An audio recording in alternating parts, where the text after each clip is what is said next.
네, 여러분 안녕하세요. 가을바람입니다. 오늘은 최근에 비트코인이 개당 1억을 넘어가면서 굉장히 많은 분들이 저한테 비트코인 양자 컨버터의 상관성에 관련해서 그래서 양자 컨버터 나오면 비트코인 끝나나요? 라고 여쭤보시는 분들이 많아서 한번 요걸 전문가들은 어떻게 보는지 또 딜로이트에서 최근에 나온 괜찮은 분석이 있어서 같이 살펴보고 저의 의견까지 말씀을 드리도록 하겠습니다. 네, 우선은 양자 컨버터의 가장 잘 알려진 응용 분야 중 하나는 이 암호화의 수학적 난이도를 깨는 거, 암호화를 격파하는 거죠. 그래서 구글이 양자 우위를 달성한 이후에 이제 이 암호화 그리고 비트코인에 대한 많은 예측이 증가를 했는데 비트코인에 대해 양자 컴퓨터의 위험이 제시가 되고 있다는 거죠. 그래서 딜로이트 측은 약간 비트코인이 곧 해킹될 수도 있다라는 입장입니다. 그래서 뒤에 다른 전문가들은 또 다른 얘기를 하고요.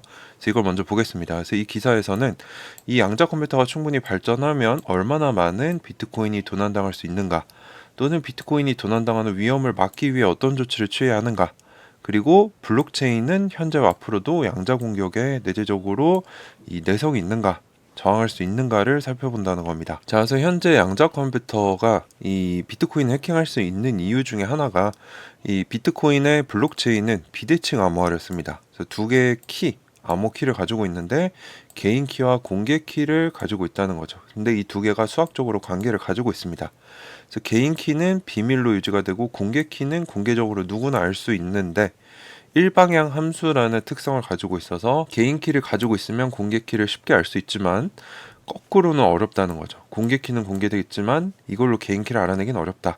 현재 알려진 거의 모든 이 고전적 방식, 지금 우리가 비트를 기반으로 하는 이 알고리즘으로는 공개 키로 개인 키를 유도할 수가 없다. 너무 많은 시간이 걸리고 실용적이지 않기 때문에. 그래서 이 두 키를 다 가지고 있어야만 비트코인에 대한 소유권을 확보할 수 있다는 거죠. 그러나 94년에 이제 IBM의 피터 쇼어 박사가 이 비대칭 암호 알고리즘의 보안을 파괴할 수 있는 양자 알고리즘을 발표를 했습니다. 그래서 충분히 큰 개발된 양자 컴퓨터를 가진 사람이 이 공개 키에서 개인 키를 유도할 수 있기 때문에 어떠한 암호화도 깰 수 있다는 것을 의미하게 됐다는 거죠. 자, 그래서 비트코인 거래가 어떻게 작동하는지 알아야 되는데 비트코인은 가치를 이전하기 위한 탈중앙화된 시스템입니다. 비트코인 사용자는 자신의 랜덤한 주소를 생성하는 책임이 있는데 사용자의 컴퓨터는 무작위 비트코인 주소, 이 공개 키와 관련된 여기서 비밀 키를 가지게 된다는 거죠. 개인 키를. 그래서 만약에 양자 컴퓨터를 가진 사람이 나의 공개 키를 가지게 된다면 여기서 개인 키, 즉 비밀 키를 해킹할 수 있기 때문에 누구나 비트코인을 도난당할 수 있는 상황에 올 수 있다는 겁니다. 물론 지금은 아니지만. 자, 그래서 비트코인에는 자신만의 주소를 가지고 있는데 첫 번째 유형에서는 이 공개 키, 아까 말씀드린 비밀이 아니라 공개된 키는 수신자의 비트코인 주소를 직접 사용하는 케이스가 있습니다. 그래서 요거는 초기에 2009년에 이런 주소 유형들이 줄을 이뤘는데 실제로 이 비트코인의 창시자인 사토시 나카모토가 채굴한 코인도 많은 것들이 이런 주소에 저장이 돼 있다. 근데 문제는 이 쇼의 알고리즘을 실행하는 양자 컴퓨터를 사용해서 이 공개 키를 알게 되면은 개인 키를 유도해서 해킹할 수 있을 수도 있다는 거죠. 이 방식을 이제 공개 키로 지불 P2PK라고 합니다. 두 번째 유형은 조금 더 이 발전된 형태인데 수신자의 주소가 암호화 처리가 돼 있습니다. 공개 키의 해시로.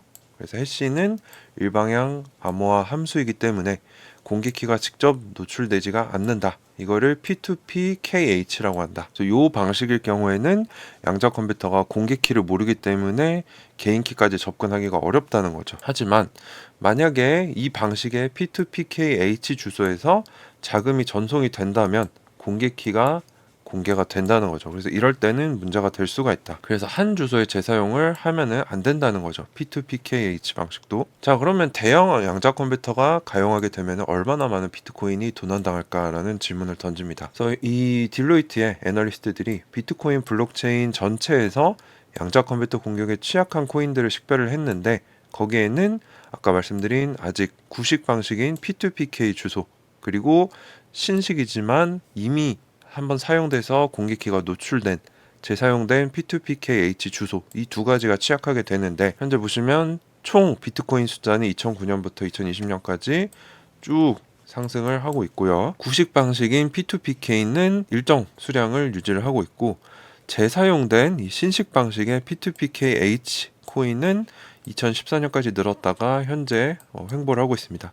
그래서 전체적으로 양자 컴퓨터 공격에 취약한 코인의 숫자는 요 정도 된다는 거죠. 이게 한 400만 개 정도가 됩니다. 그래서 P2PK 이 과거 방식의 주소에 있는 코인의 수는 실제로 상당히 일정했는데 약 200만 개 정도가 되고 채굴된 후에 이동된 적이 없는 것으로 보인다. 그리고 P2PKH라는 신식 방식이 2010년에 도입이 됐을 때 빠르게 주류가 됐는데 이후에 생성된 대부분의 코인은 이러한 유형의 주소에 저장이 됐다는 거죠. 그래서 2010년부터 14년까지 증가를 했는데 현재는 천천히 감소해서 한 250만 개 정도. 그래서 토탈 해보면 양자 공격에 취약할 수 있는 비트코인은 약 400만 개로 전체 비트코인의 한 4분의 1, 25% 정도가 된다. 현재 가격으로는 400억 달러, 한 55조 원 정도가 된다라고 보고 있습니다. 자, 그럼 비트코인에 사용하는 이 블록체인이 앞으로도 양자 공격에 견고한가라고 물어봤을 때 이 양자적으로 안전하다는 것은 주소와 관련된 공개 키가 공개되지 않았음을 의미한다는 거죠. 근데 이 거래가 이루어지게 되면은 한 10분 정도 소요가 되는데 이 시간 동안은 공개 키가 노출이 된다는 겁니다. 그래서 이때 양자 컴퓨터가 개입을 해서 공격을 해버리면 문제가 될 수 있다는 건데 현재 이 추정에 따르면 양자 컴퓨터가 이런 방식의 해킹을 하는데 약 8시간이 걸린다라고 예측이 됩니다. 근데 뭐 특정 계산에 따르면 이 30분 내에 해킹할 수도 있다라고 예측을 하고 있다는 거죠. 그래서 10분이 노출이 되는데 30분 안에 해킹을 할 수도 있기 때문에 지금 양자 컴퓨터는 초기죠. 그래서 양자 컴퓨터가 발전을 하게 된다면 이 공개 키가 노출되는 10분 안에도 충분히 해킹이 가능할 수 있다. 그래서 양자 컴퓨터가 언젠가 공개 키에서 개인 키를 유도하는데 10분에 가까워진다면 비트코인이 사용하는 이 블록체인이라는 방법은 본질적으로 파괴될 것이다. 라고 얘기를 하고 있습니다. 제 얘기가 아니고요. 딜로이트에 있는 애널리스트들이 적은 얘기입니다. 그래서 이분들이 결론으로 무슨 얘기를 하냐. 양자 컴퓨터는 비트코인 블록체인의 보안에 심각한 도전을 제기하고 있고 현재 비트코인의 약 25% 정도가 이 공격에 취약하다.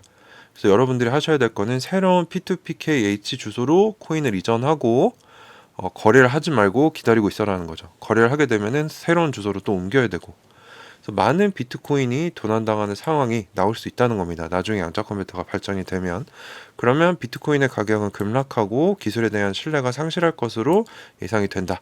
그래서 모든 사람이 동일한 보호 조치를 취한다고 하더라도 결국에는 양자 컴퓨터가 이 거래 과정을 악화시킬 정도로 빨라질 수 있다는 거죠. 그 사이에 거래 과정 사이에 해킹을 할 수도 있게. 그래서 비트코인의 블록체인의 보안이 근본적으로 깨질 수 있고 이것을 해결하기 위해서는 이 포스트 퀀텀 크립토그래피라고 해서 양자 내성을 갖춘 후양자 암호학이라는 새로운 유형의 암호화로의 전환이 필요하다.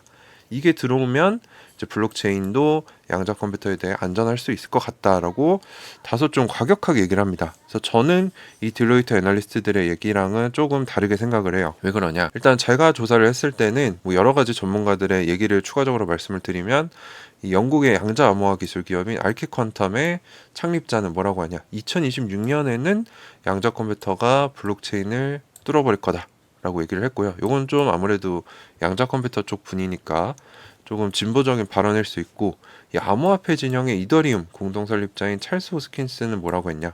꾸준히 블록체인 개발자들에게 양자 암호키 기술 채택을 독려하고 있다. 그래서 블록체인은 다가오는 양자 컴퓨터 시대에 대응하지 않으면 근본적인 결함을 피할 수 없다라고 역설을 했고요. 팩트는 뭐냐? 아직까지 비트코인을 비롯한 1만 개가 넘는 이 코인들 중에 어떤 암호화폐도 양자 컴퓨터 혁명에 대응할 준비가 되어 있지 않습니다. 그래서 우리가 유추해 볼 수 있는 거는 양자 컴퓨터 시대에는 견고한 보안을 가질 이 양자 내성을 갖춘 그걸 도입한 블록체인 기업이나 이런 암호화폐들이 차세대 블록체인 생태계 우위에 설 것이다 라고 예상을 할 수 있는 거죠. 그래서 양자 컴퓨터에 투자한다고 비트코인에 투자를 하면 안 되는 게 아니고 양자 컴퓨터에 투자를 하면서도 비트코인 그리고 이 암호화폐들 중에 양자 내성 양자 공격에 대비하는 이런 코인들이 더 앞서 나갈 수 있겠구나라고 염두하고 모니터링을 하면서 투자해도 상관이 없다라고 저는 생각을 합니다. 자, 일단 이 전문가들, 제가 조사한 전문가들에 의하면 양자 컴퓨터가 1000만 큐비트 정도에 도달을 하면은 가상화폐 해킹을 할 수 있다고 합니다. 그러려면 10년에서 15년 정도가 걸린다고 했는데 이제 딜로이트에 있는 분들은 조금 더 진보적으로 본 것 같아요. 그래서 양자 컴퓨터로 비트코인을 해킹하는 것이 불가능한 건 아니지만 아직 대비할 시간이 있다는 거죠. 그래서 대비하는 곳에 투자를 해야 되고 대비하는지 모니터링을 해야 된다. 근데 비트코인 진영에서 이를 대비하는 것 역시 그렇게 어렵진 않다고 합니다. 지금 사용하는 암호 수준보다 더 긴 암호를 적용해서 해킹 난이도를 증가시키거나 아까 말씀드린 이 양자 내성을 갖춘 양자 공격을 막을 수 있는 암호로 아예 암호화 방식을 전환할 수도 있는 거죠. 근데 이게 쉽진 않다고 합니다. 비트코인 소유자들 절반 이상의 합의가 있어야 되기 때문에. 근데 양자 컴퓨터 개발 난이도나 시간에 비하면 더 쉬울 거다라는 전망도 있다는 거죠. 그래서 딜로이트는 조금 더 진보적으로 얘기를 했고, 제가 봤던 제 분석은 조금 더 보수적인데, 결론은 뭐냐? 일단 비트코인이 보안적인 측면에서 양자 컴퓨터 공격으로부터 완벽하진 않지만 잠재적인 해킹 위협으로부터는 아직 시간이 있다. 그래서 양자 컴퓨터에 투자한다고 비트코인에 투자하지 않는 이 이분법적인 사고는 오해에서 발생한 거기 때문에, 뭐 양자 컴퓨터 나오면 비트코인 뭐 1, 2년 안에 해킹되는 거 아니냐 이렇게 생각하시는 건 잘못된 생각이다. 그래서 두 개 동시에 투자할 수도 있다는 거죠. 실제로 저도 비트코인에 소량 분산 투자를 하고 있습니다. 자, 그래서 양자 컴퓨터 나오면 비트코인이 끝나냐? 이 부분에 대해서 진보적인 입장, 보수적인 입장을 다 살펴봤고요. 그래서 저 같은 경우도 이제 얼마 전에 비트코인에 투자하시는 뭐 멘탈이 전보다님 또는 봉현이 형님 소개드리면서 제가 보기에는 비트코인도 굉장히 유망한 것 같다라고 말씀을 드렸는데, 뭐 여러분들 반응이 그렇게 좋진 않으셨어요. 근데 실제로 일어났던 일은 뭐냐? 그때 한 5천 내외 정도 했었는데 지금 1억이 됐죠. 그래서 여러분들이 투자를 하실 때 저도 비트코인에 대해 비관적이었지만 뭐 여러 가지 전문가들의 얘기를 한번 들어보시고, 뭐 전문가들이 꼭 아니어도 유튜버들 얘기도 들어보시고 유연한 사고를 좀 가질 필요가 있습니다. 그래서 투자가 어려운 게 내 고집도 가지고 갈 게 가야 되지만 또 유연하게 생각을 해야 된다는 게 어렵다는 거죠. 그래서 궁극적인 결론은 너무 한 방향만 고집하지 말고 우리가 좀 열린 사고를 가지고 다양하게 공부를 해봐야 투자에서 승리할 수 있지 않을까라는 저의 메시지를 전달드리면서 마무리하도록 하겠습니다.